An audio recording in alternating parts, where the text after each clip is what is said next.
এবার অভিষেকের দুয়ারে পুলিশ। রাত 3:30 নাগাদ পুলিশ অভিষেক বন্দ্যোপাধ্যায়ের বাড়িতে,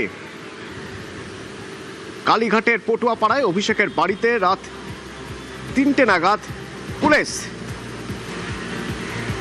আধা সেনার ঘেরাটোপ, তারই মাঝে পুলিশের অভিযান। আত্মসহায়কের খোঁজে অভিষেকের বাড়িতে পুলিশ।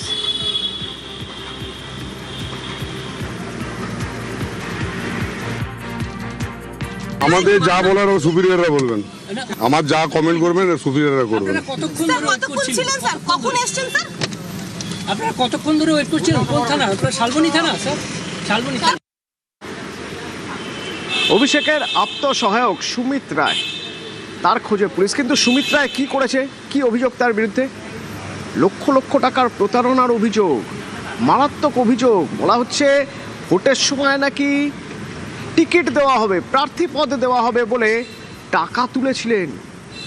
আমার সঙ্গে সান্নিক রয়েছে সরাসরি। সান্নিক, কি কি অভিযোগ এই সুমিত রায়ের বিরুদ্ধে?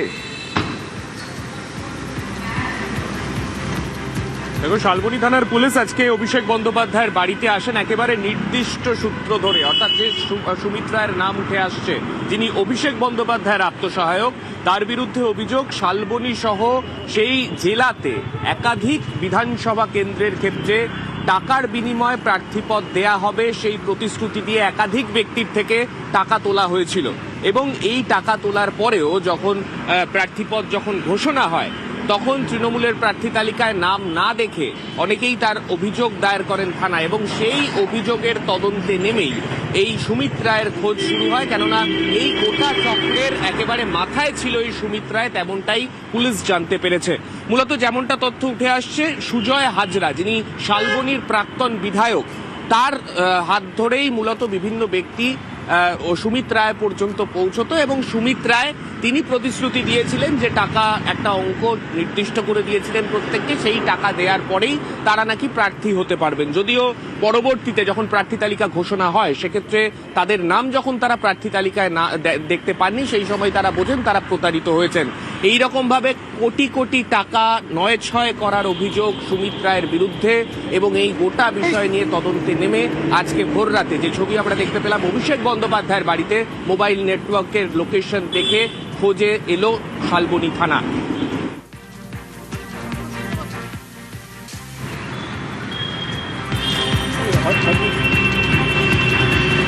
সান্নিক, শুধু এখানেই তো শেষ নয়, ইডিরও স্ক্যানারে রয়েছে সুমিত রায়।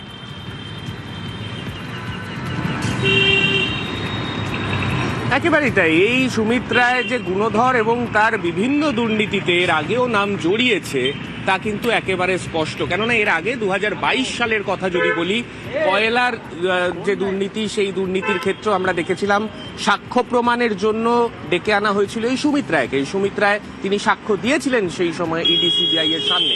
তারপর 2023 সালে শিক্ষক নিয়োগ দুর্নীতি, যখন তদন্ত একেবারে পুরো দমে চলছে, কেন্দ্রীয় এজেন্সিগুলো যখন তদন্ত তাদের চালিয়ে যাচ্ছে, সেই সময়ও এই সুমিত রায়ের নাম উঠে এসেছিল।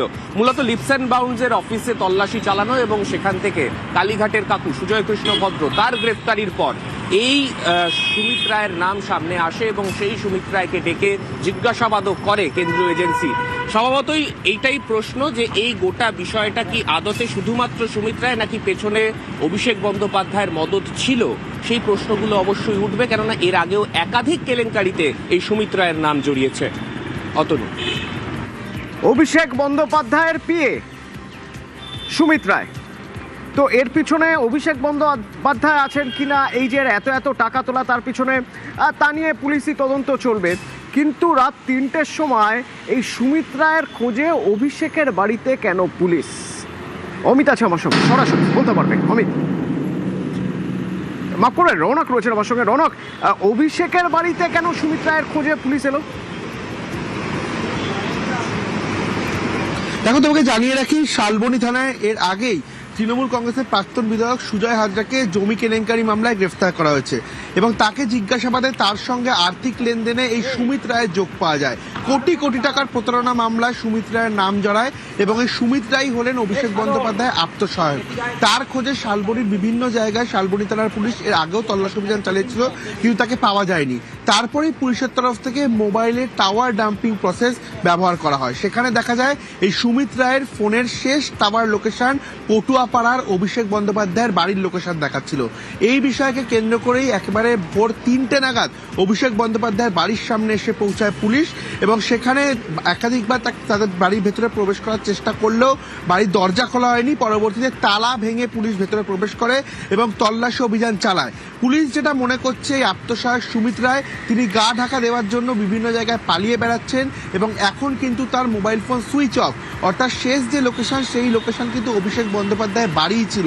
এই কারণেই পুলিশ প্রথমে এখানে এসে পৌঁছায়। কালীঘাট থানাকে প্রাইমারি ইনফর্ম করা হয়। কালীঘাট থানার পুলিশও কিন্তু শালবনী থানার পুলিশের সঙ্গে যৌথ অভিযান চালায় এবং তোমাকে জানিয়ে রাখবো কলকাতা পাশাপাশি বিধাননগর থেকে শুরু করে বাদবাকি এলাকারও কিন্তু কমিশনারেট এবং জেলা পুলিশকে ইনফর্ম করে দেওয়া হয়েছে। অর্থাৎ সুমিত রায়ের খোঁজে কিন্তু প্রত্যেকটি জায়গায় তল্লাশি অভিযান শালবনী থানার তরফ থেকে যেমন চালানো হচ্ছে, অন্যদিকে পারিপার্শ্বিক যে থানা রয়েছে, যে কমিশনারেট রয়েছে, সেখানেও কিন্তু ইতিমধ্যে জানিয়ে দেওয়া হয়েছে যে কোনো রকমভাবে যদি তাকে কোথাও দেখা যায় বা তার যদি কোনো রকম সন্ধান পাওয়া যায় যাতে দ্রুত তার সঙ্গে শালবনী থানাকে জানানো হয়। অর্থাৎ এই আর্থিক প্রতারণা মামলা যেটা জানতে পারছি আমরা এখনো পর্যন্ত কোটি কোটি টাকার একটা প্রতারণা রয়েছে এবং সুজয় হাজরার যে আর্থিক লেনদেন সেই লেনদেনে সুমিত রায়ের যোগ পাওয়া গেছে। এই বিষয়কে কেন্দ্র করেই কিন্তু আর সুমিত রায়ের খোঁজে অভিষেক বন্দ্যোপাধ্যায়ের যে বাড়ি পটুয়াপাড়ায় সেই বাড়িতে এসে হাজির হয়েছিল শালবনী থানার পুলিশ। অতনু, ধন্যবাদ। আপনার আত্মসহায়ককে খুঁজতে যাবেন আপনার বাড়িতে? আপনি তদন্তকারী সংস্থা নয়, তদন্তকারী সংস্থার সাথে গিয়ে কথা বলুন, তারা সার্চ করে গেছে, উত্তর তারা দেবে। আমি তদন্তকারী সংস্থার প্রতিনিধি নই, লুকিয়ে রেখেছি কি না আমার পুরো বাড়ি সার্চ হয়েছে, উত্তর তদন্তকারী সংস্থার প্রতিনিধিদের জিজ্ঞেস করুন। এই যে রাত 3টে নাগাদ অভিষেক বন্দ্যোপাধ্যায়ের বাড়িতে তার আত্মসহায়ক সুমিত রায়ের খোঁজে শালবনী থানার পুলিশ গেল, এই খবর পাওয়ার পর মমতা বন্দ্যোপাধ্যায় পৌঁছে যান সেখানে। সে বিষয়ে আরও জানবো, আমার সঙ্গে বিশ্বজিৎ রয়েছে সরাসরি। বিশ্বজিৎ, বন্দ্যোপাধ্যায় পৌঁছে যান এবং প্রায় 8:30 নাগাদ যখন শালবনী থানার অফিসাররা তারা যে ফাইল নিয়ে ঢুকেছিলেন প্রায় 6:30 নাগাদ, তারা যখন প্রায় 8টার পর বেরিয়ে যান 8:30 নাগাদ, তারপর মমতা ব্যানার্জিও সেখান থেকে বেরিয়ে যান। অর্থাৎ এই যে তল্লাশি, অর্থাৎ যে জমি কেলেঙ্কারির জন্য অভিষেক বন্দ্যোপাধ্যায়ের পিএকে খুঁজতে চলে আসেন, তার মোবাইল ফোন ট্র্যাক করে শালবনী থানার পুলিশ আধিকারিকেরা তারা পৌঁছে যান। একেবারে ভোর রাতে পৌঁছে যান অভিষেক বন্দ্যোপাধ্যায়ের বাড়িতে প্রায় রাত 3টে নাগাদ। তারপর থেকে তারা সেখানেই ছিলেন এবং প্রায় 6টার পর 6:30 নাগাদ তারা ভেতরে ঢুকতে পারেন এবং ভেতরে ঢোকার পর প্রায় 2 ঘন্টা তারা ছিলেন। তারপর 8:30 নাগাদ তারা বেরিয়ে যান। এই যে সার্চ ভেতরে, পরে অভিষেক বন্দ্যোপাধ্যায় জানান যে তারা সার্চ করেছেন ভেতরে, তার পিএ সুমিত রায় তিনি ছিলেন কিনা তার খোঁজেই এসেছিলেন। অর্থাৎ এই যে প্রক্রিয়া, তারপর সেই আধিকারিকরা বেরিয়ে যাওয়ার পর মমতা বন্দ্যোপাধ্যায়ও অভিষেক বন্দ্যোপাধ্যায়ের বাড়ি থেকে বেরিয়ে যান কালীঘাটের বাড়ির উদ্দেশ্যে। ধন্যবাদ।